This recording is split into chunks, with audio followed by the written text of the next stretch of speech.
Okay, welcome back everyone to episode 6 of the Throwing Shade podcast. Fantastic to be back here once again. We are Thursday evening, the 9th of April. Hard to believe that we're already into April, but 6 episodes in for us on the Throwing Shade podcast. As we always like to do in terms of kicking off an episode, we'd love to thank our loyal supporters, people who have subscribed to our YouTube channel in particular. We're just under 1,300 subscribers now on YouTube, which again, Bally and I are just truly ecstatic with that number. It's going really well, but it's only the beginning. So thank you so much to everyone who's subscribed, everyone who's following us on Instagram, TikTok.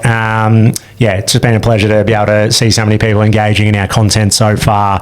Bally, episode 6, we're here. How are you feeling today? How's the week been, brother? Very good, very good. Very excited. We've got an amazing guest in today. So, I'm chomping at the bit. Obviously got Perth coming up, the big card this weekend. It's all happening, mate. So let's get cracking into it. Well, it's been a big day, Bally. We've actually had 2 guests through the studio today. So one we're about to announce, but we've actually got a second part to episode 6, which we're going to release early next week. So it's not your normal regular programming that we hold on the Throwing Shade podcast. We've had a huge week, so we're doubling up our content and we're going to put out another episode next week. So back-to-back episodes, which is really cool, and it's really a sign that a bit of the work that Bally and I have been putting in the background is starting to pay off, and we're starting to get some cool people through the doors. But without further ado, we do have another special guest joining us today in studio here in Melbourne.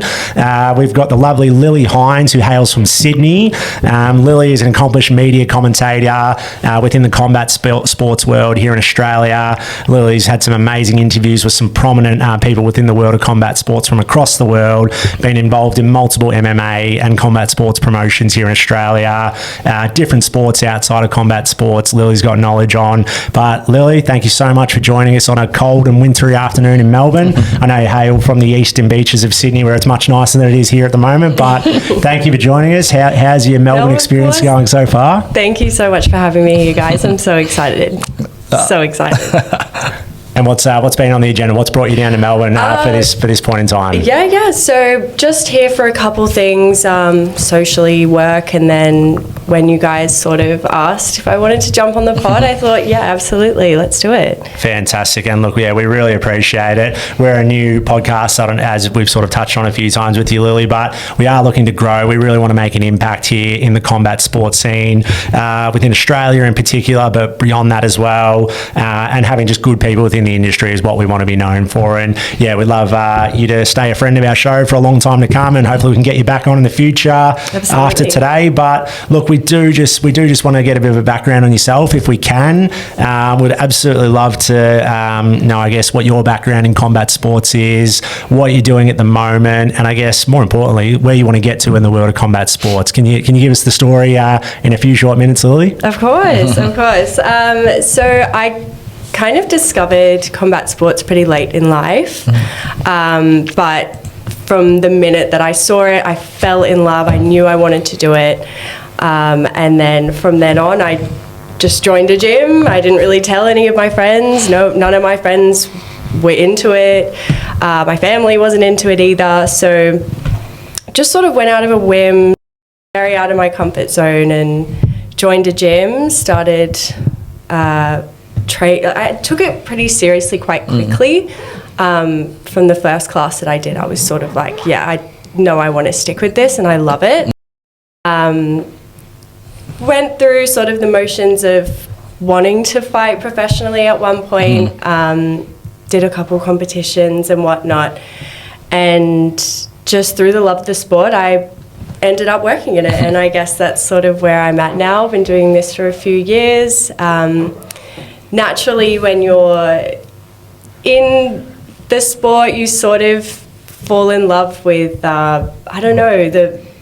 all aspects of it, just the matchmaking, who's fighting who. It's just so exciting. So for me, I sort of naturally started really following it deeply on the local level, international as well. So when I was sort of presented with the opportunity to work in it and interview the fighters, I just felt like it was the perfect fit. I was already following all these fighters' journeys anyway, knowing some of them personally as well. So yeah, it just natural progression. I guess in terms of where I want to be, I mean, as I said, I'm a fan at the end of the day. I'm such a super fan. I love training myself. I just love being a part of the community. It's such a welcoming community. There's so many exciting things going on. There's so many things to talk about. I just would really love to see myself covering promotions of all kinds, combat sports in general as a whole. Especially for Australia, it's booming here. I mean, no better time than now.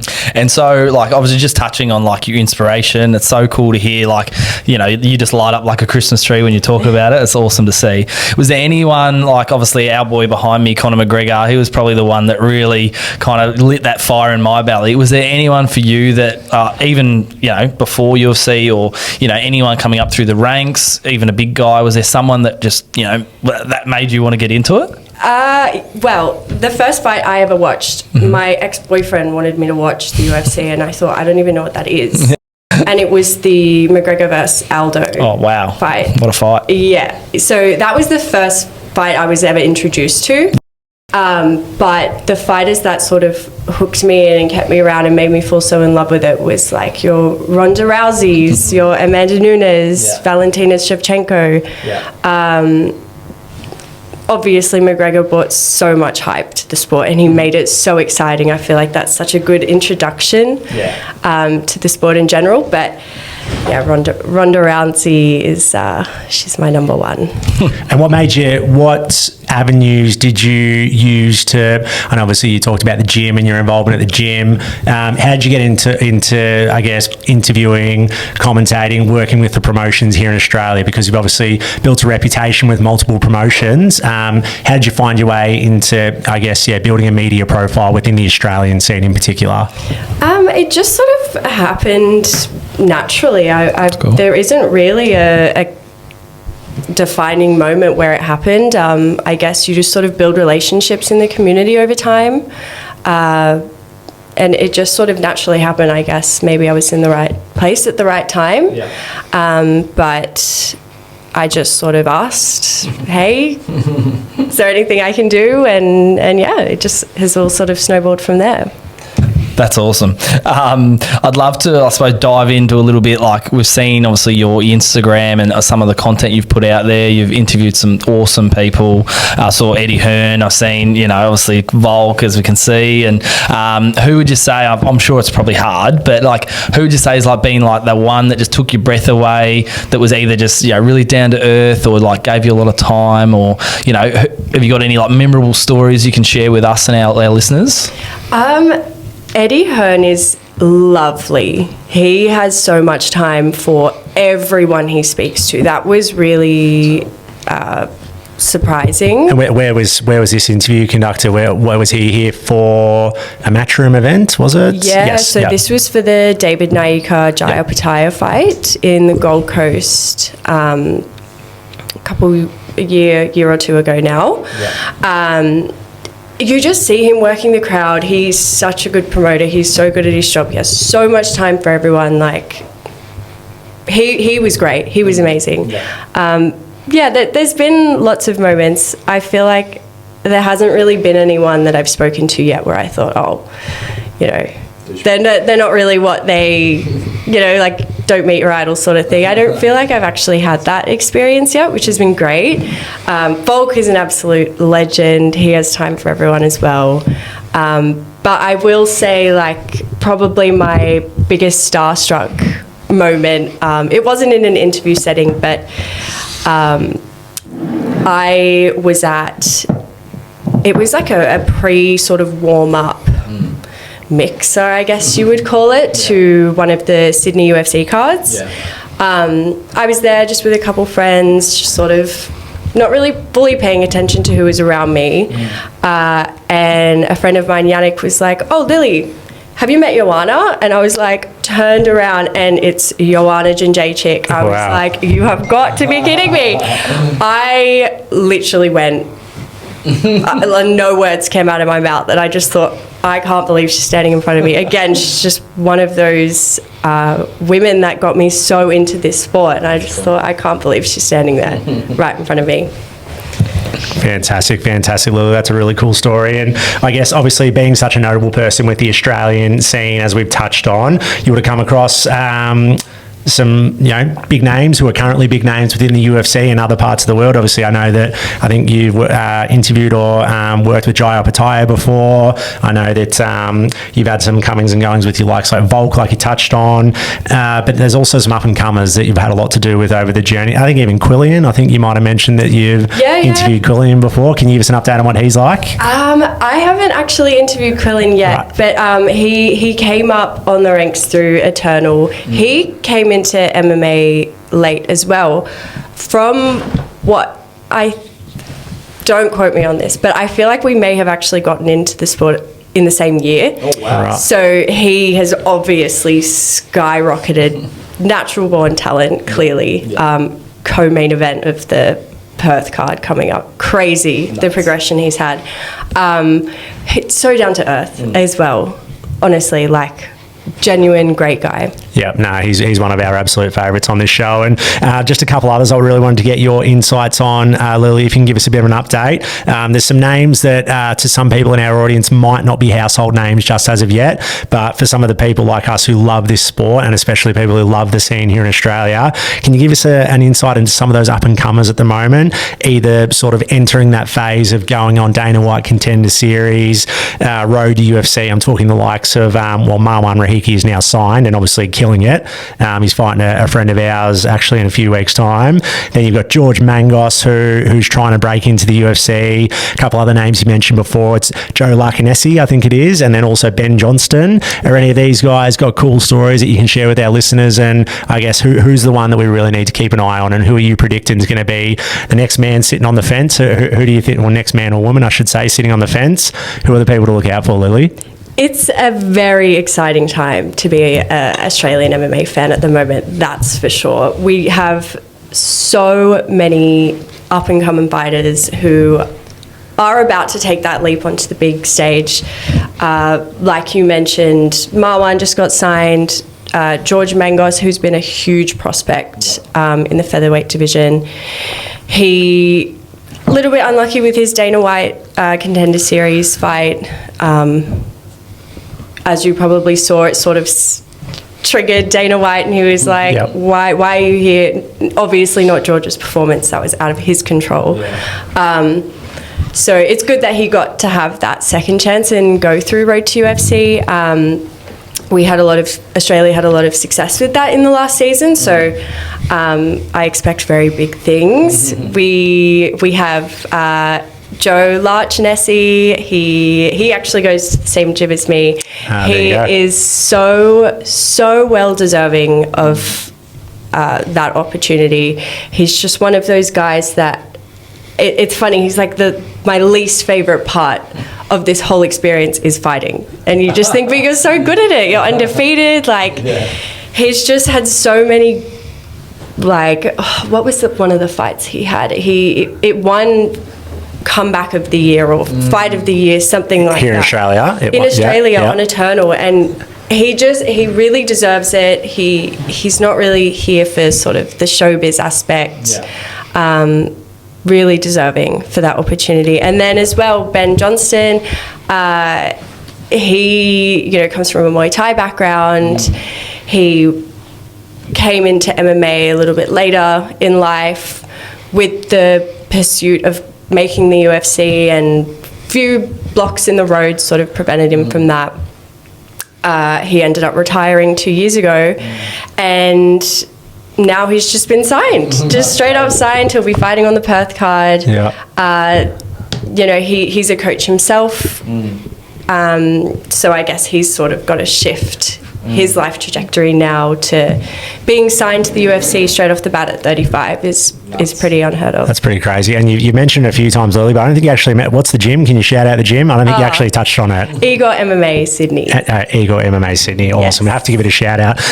And Lily, just a couple more very quick ones for you before we get onto the big UFC event, which is on this Sunday here in Australia, Saturday in the States. We do have another event upcoming that you've got some involvement with. I want you to give us a bit of an update, if you can, on the WBKF, which is the World Bare Knuckle Fighting Championship, I believe it is. It's an Australian promotion, not to be confused with Conor McGregor's BKFC. Very similar promotions and very similar events, which ironically are both taking place in Australia. We've got the return of Aaron Tao, who's a very well-known person on the Australian scene. Great fighter. Had a bit of an unfortunate experience within the UFC, but he's obviously still young enough to get back there one day. No doubt this is something that he's looking to pivot out and really make a name for himself within a different promotion. Give us the update on what your involvement is here, Lily, what we can expect to see from Aaron, and I guess just importantly, like how we can keep up to date with what's going on with the event. Yeah, absolutely. So April 18th, it will be their second fight night. So Anthony Mundine, he runs this promotion. He started this event towards the end of last year. So pretty exciting fights from what I've seen from the last event. It's just as you would expect with any bare knuckle event, just straight to it. If you like knockouts, if you like violence, then bare knuckle would be for you. We are seeing the return of Aaron Tao, so interesting pivot that he's sort of gone straight to bare knuckle from MMA. Interesting, that he didn't sort of maybe pursue other promotions, or I don't know what the story is there, but I can't wait to ask him about it and find out what led him to end up in bare knuckle. For them, I'll be the... Seems like the type that would like bare knuckle, actually. Just, I don't know him, obviously, but just seeing his interviews and seeing what he's like, I think he would like it. Well, yes. He's a very exciting fighter. He's quick. He is. He's accurate. So I think it's a good fit for him, actually. Yep. So for them, I'll be the crowd commentator. I'll be working at the weigh-ins, press conference, interviewing the fighters, of course. So, yeah, I can't wait for that. And where's that one, Lily? It's in Logan, did you say? Yes. This one's in Logan, Brisbane, April 18th, and you can check all their socials to find out how you can watch. Fantastic. And Lily, just I guess more broadly, like looking at the MMA scene within Australia, also looking at, you mentioned some of your absolute inspirations are obviously within the women's combat sports world. Can you give us an update on what the state of affairs is, I guess, for women's MMA here in Australia, what the opportunities and growth areas are for it in this country, and I guess just broadly, like how do you see combat sports at the moment in Australia? Do you think it's at its peak? Do you think we're just at the beginning and scratching the surface of what it's going to become? I'd love to get your perspective on it. I think we're just at the beginning of sort of the potential that it could reach. We've seen so many other international shows being introduced into Australia, like PFL, like BKFC, Conor McGregor's promotion. So there's clearly a demand here. We have Australia is just an athletic country. Like 100%. Look at us in the Olympics. What don't we compete in there? So we're just naturally athletic. That's the way it is. So I think it's just the beginning. We have promotions like Eternal MMA, which is such a great, feeder promotion directly into the UFC. The talent that they sign, the matchmaking there is just 10 out of 10. In terms of women, I mean, there's always going to be less women than men sort of within the local scene. I would love to see a lot more female fighters, being announced on these cards. We do have a few girls that are killing it at the moment. We have Amina Hadaya, she's killing it on UAE. We have Robin O'Neill. She is on I believe 3-fight win streak with Eternal. We have Jacinta Austin, who's in the PFL. So yeah, it's a great time for women's MMA. Do you think there's still just some level of stigma with it here in the broader public in terms of combat sports? Like, it's one of those things that, some people just don't seem to be willing still to accept it into our sort of everyday conversations, into it sort of being really recognised as a really big sport here. Like, a lot of people just look at it as violent. And, I just think back to BKFC. There was an event announced in Perth last year, and the WA government slashed it because too violent, and it doesn't want to be. That's not the message I want to send to kids. Whereas if you talk to people within the industry and community, it can be a saviour for a lot of kids, and it's like it promotes healthy lifestyles, community, like you touched on. Do you think there's just still a stigma we need to get over in this country? Yeah, I think so. I as we've seen, Parliament have sort of become a little more accepting of it. The meeting that they had just the other week, we had Volk there, to sort of speak on why it is an important sport to bring to the Australian economy. I, in my personal experience, have never actually found it to be that violent, and I think that is a stigma that, unless you're actually training yourself, you're not really going to understand. Of course, it's a full contact sport, but the level of sportsmanship and community and the life lessons it teaches you, I mean, you could just go on and on and on about what it does for you mentally, personally, friendships you make in the community. It's not violent. You don't walk into an MMA gym and people have egos and they're, staunching up to each other and wanting to fight each other. Everyone's learning, everyone's growing, everyone's going through severe highs and lows when you're in fight camps, or you lose a fight or you win a fight, and it's a big journey to go on. So the environment in a gym, it's not brutal or violent as such as people would think. So I think that stigma does sort of need to be dropped a little bit. It can do amazing things for people.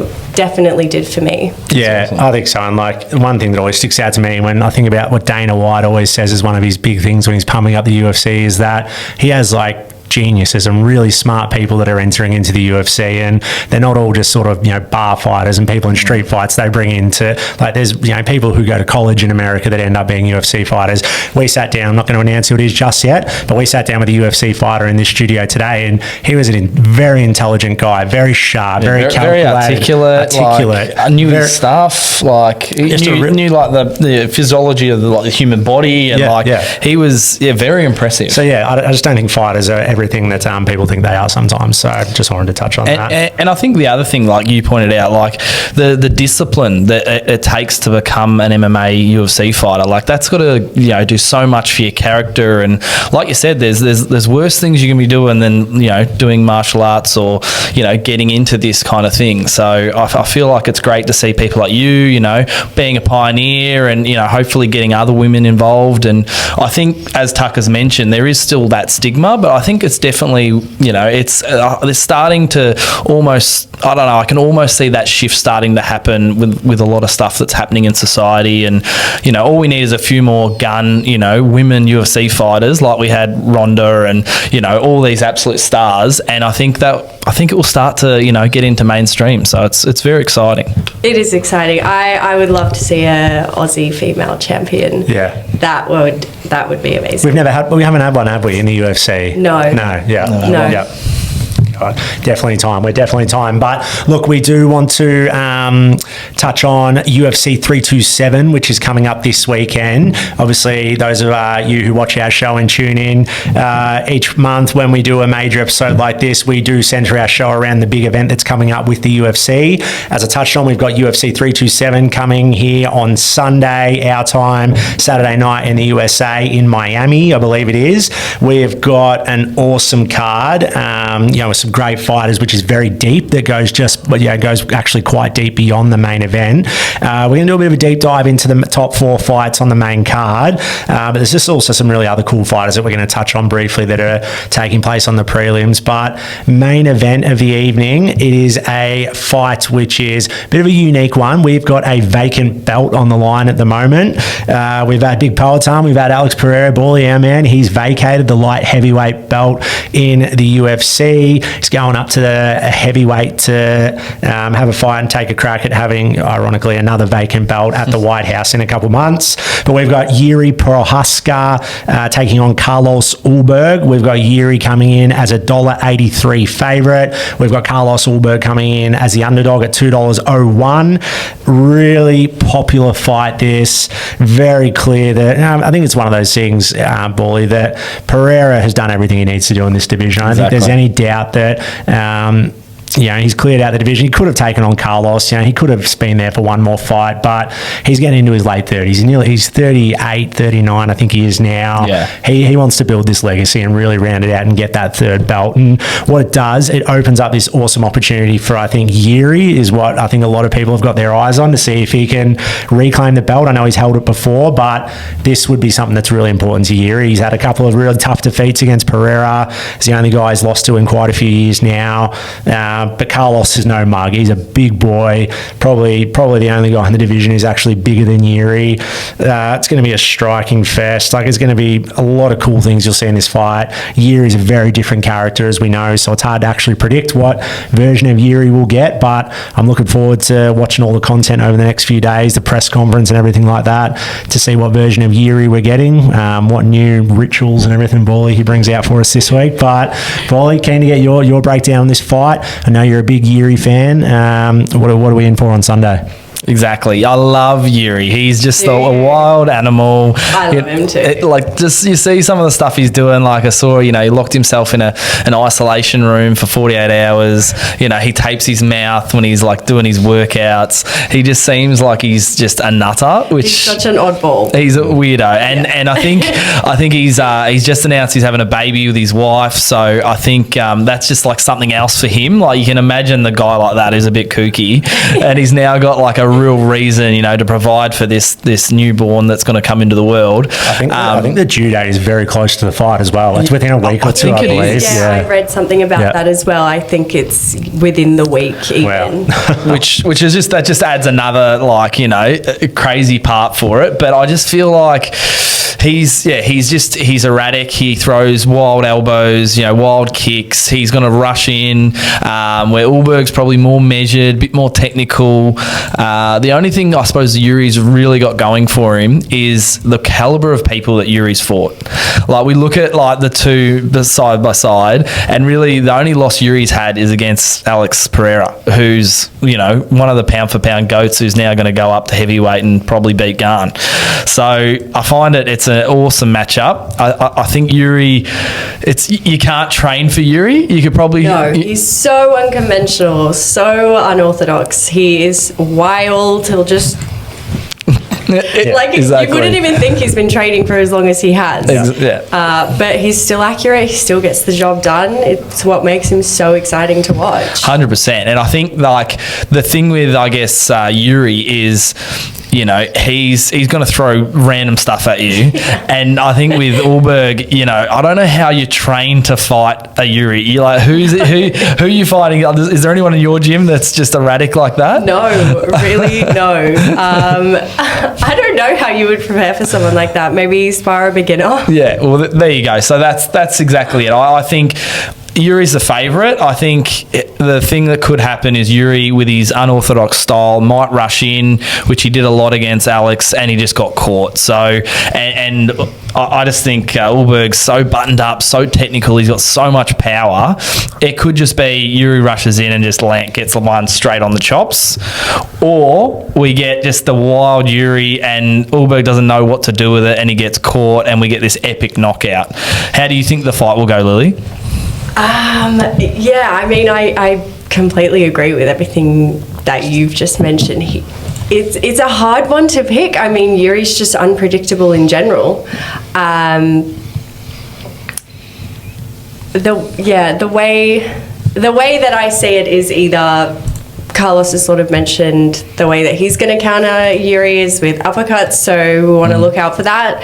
Want to see if he is timing those uppercuts with Jiri being wild and jumping around the cage. But otherwise, who knows? We could see a out of nowhere knockout from Jiri. Yeah, I reckon we go back to last year, and Jiri, he forever surprised me. I always tip against him because, like, yeah, he's just so non-traditional. Like, I reckon I tipped Jamal Hill to beat him.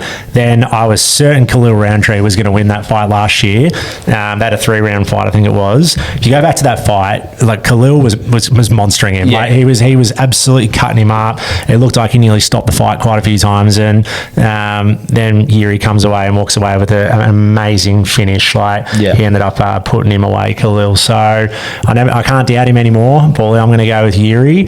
Not exactly sure how we'll get it done, but obviously I think it will be a finish. I think there'll be a finish one way or another in this fight. Yeah, I'm going to go Jiri. Let's go Jiri with a 4th round KO ball, TKO Bally. What do you go? Just for the record, what do you go? Yeah, I think we're all aligned on this one. I'd love to see Carlos get the job done just because I love the character. I love what he's doing, and he's been a dominant force. But yeah, I can just see Jiri catching him. I'm thinking, 3rd or 4th round, maybe something unorthodox like a spinning back fist, or maybe just something a bit wild, or a jumping knee that no one's ready for. So yeah, that's how I see it going down. Lily, tip for the record? It's a tough pick. Honestly, I'm happy if either of them win, but I think I'm going to back the Anzac on this one and go. Let's go around to submission. Just wow! Wild Submission from Carlos. I love that. There we go. Love that From the kickboxer. Cool. Who knows? You got to beat the unorthodox guy somehow, right? Fire with fire. Well, one way or another, we are going to get a new champion in that division, which is really exciting. Hopefully it opens up a range of new fights within that division, which I think we need. So that's really cool. Staying in the same division, believe it or not, I actually couldn't believe reading this, doing the research on this card, but we've got Azamat Mirzakhanov, who is an undefeated light heavyweight Russian, really powerful and explosive striker. He's fighting Paulo Costa, of all people, Bally. We've got the former middleweight Paulo stepping up a weight class to see what he can do. We know he's always been a big man. He's always been a really big, bulky man. He's always been a pretty technical fighter, but it's one of those guys you don't know which version of Paulo is going to turn up. So interesting to see how he goes with the jump up in weight. Watched Azamat quite a few times, and he's very powerful and very strong. But at the same time, Paulo, we could see him with a new lease on life, because he's not going to have to cut the weight. He's not going down a weight class, and he's been one of those guys that has gone into fights just looking underdone quite a lot. He's had some issues where he's talked about staph infections really getting to him. I think he has mentioned on record before that weight cuts have gotten to him, so could be an interesting element to the fight. See how he goes going up a weight class, but I'd be surprised if he can pull something off against a really dangerous guy like Azamat. Bally, you got any thoughts on this fight? I think that Costa, I think he's well past it, unfortunately. He's got the rig that I would love to have. Like, the man is cut, and I imagine now he's going up a weight. He's a gorgeous human. So if I was swung that way, I would be right there. But I'm on the other side. But yeah, I think it's a great fight. I think he'll be competitive, but I just think maybe he's a little bit past it. Maybe this is his last opportunity. So, what can I do? I'll go up a weight division. But I think he's going to get caught. What about you, Lily? What are your thoughts on it? Yeah, Costa, I've been a fan of since the beginning of me watching the UFC in general. So, again, a bit of a tough one. But with Mirzakhanov, he's not just he's accurate, for one. He's a very accurate striker, and he's a heavy hitter. Yeah, so big time.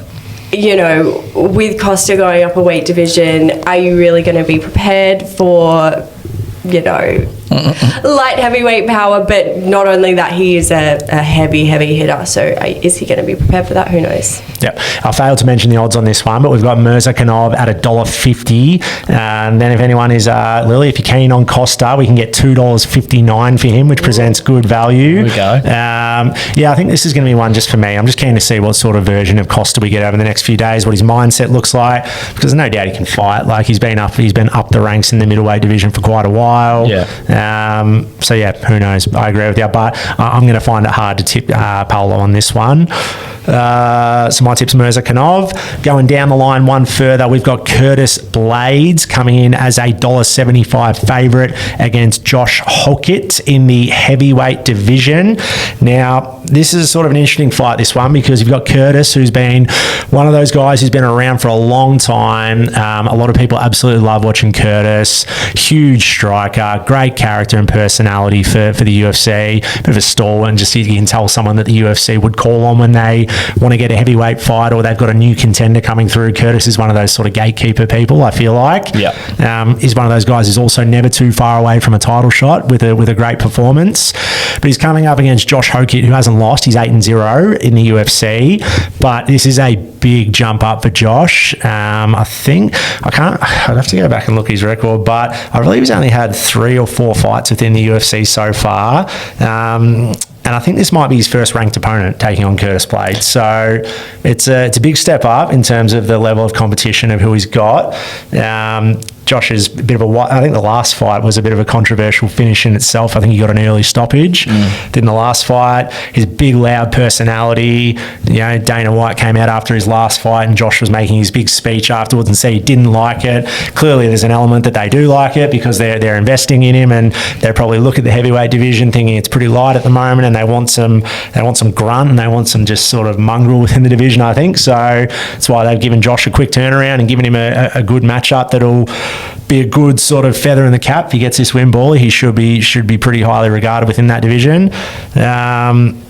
I think I could see Josh potentially getting this one done, actually. I don't know why. There's something in there that just says that Josh might come away with a KO victory here. Curtis can be caught, obviously.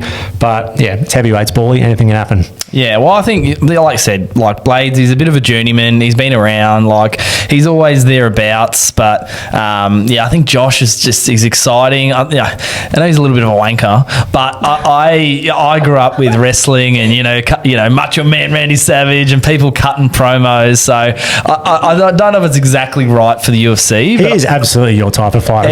He is. He's got a bit of swagger. He's brash. He's a little bit brash, but I can see what he's trying to do. He's trying to build this character. He's trying to get the social media clicks. He's trying to light up that division, which you can't say anything against that. Like, it comes off a little bit cringe sometimes, but I'm just loving what he's bringing to it. I'm a bit similar. I think he could actually win just because he's so pumped up, he's G'd up. Maybe Blades just going through the motions. He's maybe going to underestimate him a little bit. Thinking, I saw him talking. He's like, that guy's a dickhead, and I don't want to listen to him with his promos. So maybe he takes it a bit easy and he gets caught. So, what are your thoughts on him as a person? Do you think Josh is a bit of a weirdo, or do you like it? What are your thoughts on the fight, Lily? I always get around a bit of hype before a fight, and I think as well with the heavyweight division, there isn't really many of those big personalities, so it's always fun. It's a bit different. Why not? It's an interesting one. If you sort of look at how many first round finishes he's gotten, he is undefeated. So I think 6 or 7 of his professional fights have all been first round finishes, if not second round. So he is exciting. Blades has been around for a while, but I think I'm going to go Blades on this one. I'm going to say the experience the ring experience, cage experience will sort of give him the upper hand there. Perfect. And next fight down the line, this is a bit of a fun one, Ball, and I think a lot of people have enjoyed watching a lot of these two guys fights over the journey. They've had some really big performances, but we've got Dominic Reyes coming in as a $1.75 favourite, taking on Johnny Walker, $2.10 outsider. Again, two guys who have been around in this division for quite a while. It's a light heavyweight bout, I failed to mention. Both have been thereabouts for title contention throughout the journey. No one will ever forget the fact that Dominic Reyes should have been the light heavyweight champion and taken that O from John Jones.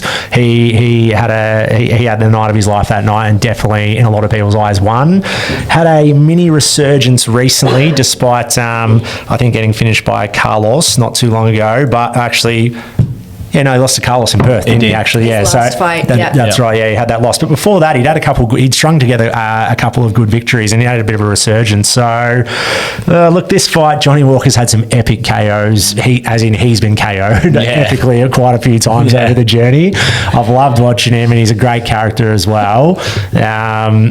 I think Dominic Reyes, I could see coming away with a bit more of a technical performance here. If he can stay away from those big swinging just swings that Johnny Walker throws out there, if he can keep his head screwed on, stay in the fight, stay in the game, and come with the right mindset, I reckon he catches Johnny.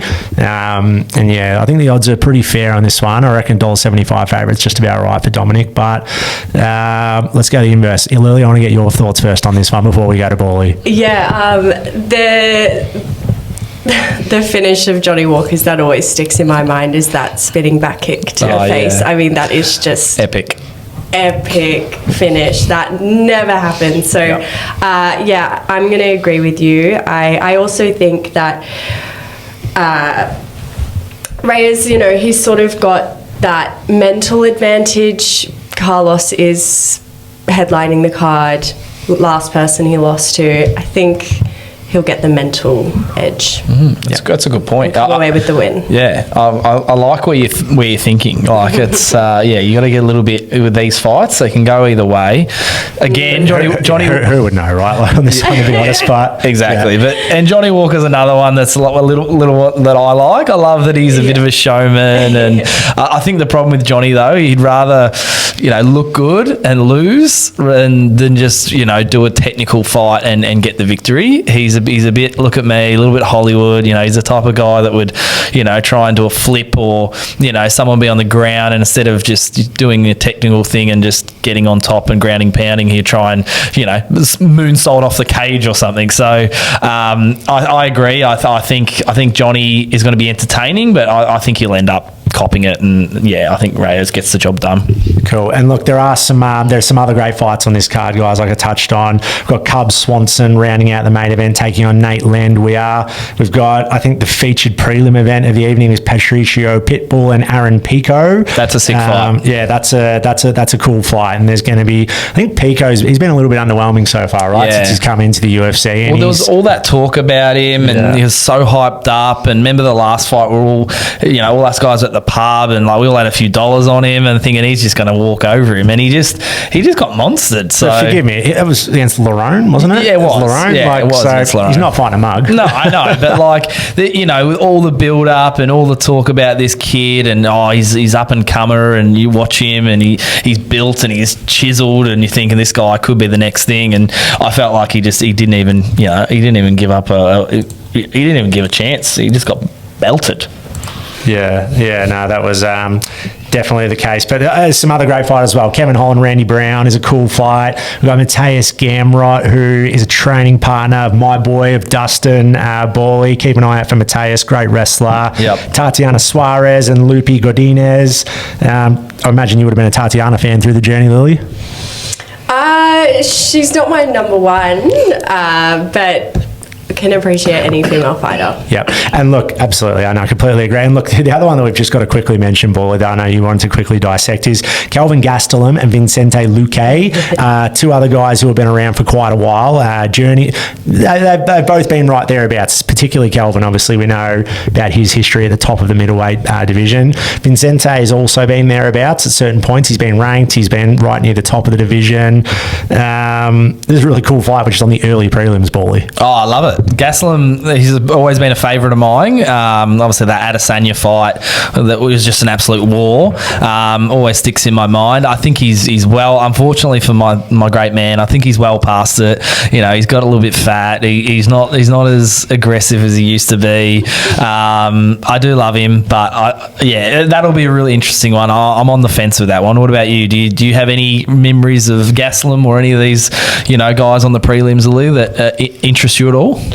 Nothing that sort of stands out, but I mean, just thinking about the whole card in general, the main card, big heavy hitter card. We don't get awesome, light heavyweight and heavyweight dominant cards often, so I think we can expect a lot from this. Lots of finishes, lots of KOs. So looking forward to it. Absolutely. And look, it's always a great event, the Miami card. You'll see it 11 a.m. Our time here in Melbourne, Sydney, in Australia. Obviously, this one, guys, is a pay-per-view for us down here in Australia. So you'll have to purchase that one on main event. Otherwise, get down to the local pubs and you'll see it there. But yeah, you won't find this main card on Paramount this weekend.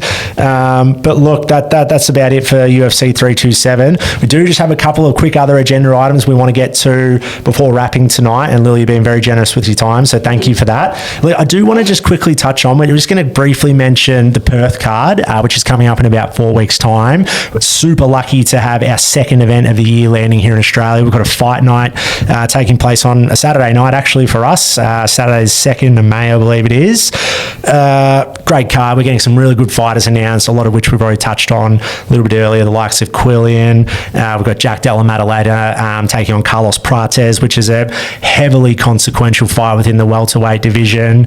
But the whole weekend itself is just great. Like you mentioned just before, Lily, about Eternal MMA. They've got an opening to the weekend, right? Like they're fighting on the Friday night, I believe it is, as a major event. Right. Yeah, the stadium that they hold it in there, it genuinely feels like you are sort of at a UFC event. It gets you right in the puts you right in the mind frame, gets you in the mood for a whole weekend of fights. And interesting that for once we have a UFC fight night for our prime time, Australian prime time. Yeah, it's awesome. For the Perth cards, you're having to get there at 6, 7, 8 a.m. If you want to watch the prelims. So that's something that hasn't been done before. So we'll have Eternal on the Friday. Always can expect so much when you go to an Eternal fight night the night before the UFC. They're always bringing their best talent. Guys like Hunter Campbell are in the crowd, and that's how Steve Erceg was signed. That's cool. Right, people just happened to be in the crowd, and he left that night with a UFC contract. So you can always expect some banger fights there. The Perth card, so much new talent. We've got a couple of the Road to UFC winners making their debuts on that card as well. We do have 2 Aussies up against each other again, which we hate to see it, but the best have to fight the best, I guess. And apparently that was the right matchup for them. I don't know why, but Are you talking Marwan? Is that Marwan? Marwan, Jack Jenkins. I mean, we saw that in Sydney with Quillan Salkeld and Jamie Malarkey again. Especially when you sort of know them personally, have seen their growth. You don't want them to be up against each other, but for them, they're like, whatever, a fight's a fight. Yeah, and it is a bit disappointing, isn't it? Because you want to love both these guys. You don't really want to be cheering for anyone. I'm blinding with that one, so I agree with you there. But look, there's no shortage of Aussies fighting on that one. You got Cam Rouston, Jacob Mulcoon, Steve Erceg, Junior Tafa, Colby Thicknessy, Tai Tuivasa, Don Marfan. Who else we got? John O'Micallef, one of our favourites. Saw him in Sydney earlier this year. He's just a great prospect. Ripper. Brando Pericic, Quillian and Jack. And I don't even think Farjak and Marwan's been officially announced as of yet. But I believe it is going to be on the card. We've got the inside word, but can't wait for that one. You getting across early? You gonna go to that one, or unsure as of yet? The schedule's pretty busy. I do plan to be there, but nothing confirmed yet. That just about rounds us up. I do have one very little thing I just do want to quickly touch on before we wrap. I know it's been almost an hour we've been going for now, but Lily, I hear that you've got some exciting news that you can maybe just give us a little bit of an insight into. I believe there was potentially some film work that you might have been doing recently, potentially a notable blockbuster Hollywood film that might have been filmed in Australia. Is that what we're hearing? Is that right? Yes, that's right. So April's an exciting month for MMA fans. We do have the premiere of Beast movie, Russell Crowe's Beast movie, starring Dan McPherson. And yes, my coach had actually been asked to be the stunt coordinator for that film, so a group of us at Eager MMA did get the opportunity to be a part of filming. Awesome. Which was such a cool experience, just seeing how the movies are made in general. One thing that I can say is you can expect some very, very realistic fight scenes from this movie. I have seen it already, and it just, sometimes when you see fight scenes, they're a little comical, and you just think that's just not even realistic. It's one thing that you can expect from this movie, so I was very, very honoured to be a part of that process and to be a part of the movie. It's so exciting. Like I'm a big movie buff, so I love it all. Movies like Never Back Down. These are like the Hollywood ones that got and then you got what was the one with Conor McGregor? Remember, what was it called? Roadhouse. Oh, yes. And then that was like a little bit kind of cringy. Mm-hmm. But from what I've heard, and obviously speaking to you, obviously prior, it sounds like this is really authentic. And, the fighting fans are going to absolutely love it. What was it like being on set? Like, was there, any pinch yourself moments? Have you got, a little highlight for the listeners? Yeah. So all the scenes that I was in also involved Russell Crowe. So every time I was on set, he was also there. Pretty surreal. He's, a legend. So especially within film. So it was very cool to be on set with someone like him. Just seeing the process to how movies are made, how these sort of stunt scenes are filmed. It's really exciting. So I can't wait for everyone to see it. Not much more you can obviously say about it, Lily, until it's been launched. I'm a bit worried about it. Look, we love combat sports films. The other one is Warrior with Tom Hardy. Did you ever see Warrior? Warrior is one of my favourites. That Kurt Angle in it as well, and he slams him down. And that's a realistic. They've got realistic fight scenes. That's a cracker. Yeah, unreal. Well, we need to organise a premiere, don't we? We've got to get the premiere or a little preview screening. Surely that's got to happen for the Throwing Shade boys. Yeah, well, you can organise that one, Bally. April 23rd. April 23rd. Well, there you go. April 23rd. April 23rd. Well, you touched on the extensive process for editing it, Lily. I can appreciate that. This podcast I edit by myself, so I know how much work goes into it. Probably a bit more in a Hollywood blockbuster than this show. I never hear the end of it. How much he does this and does that. But look, I think that's a bit of a wrap. Bally, Lily? Anything else we need to touch on? Anything else we've missed? Anything else going on, Lily, in the combat sports world you wanted to run through?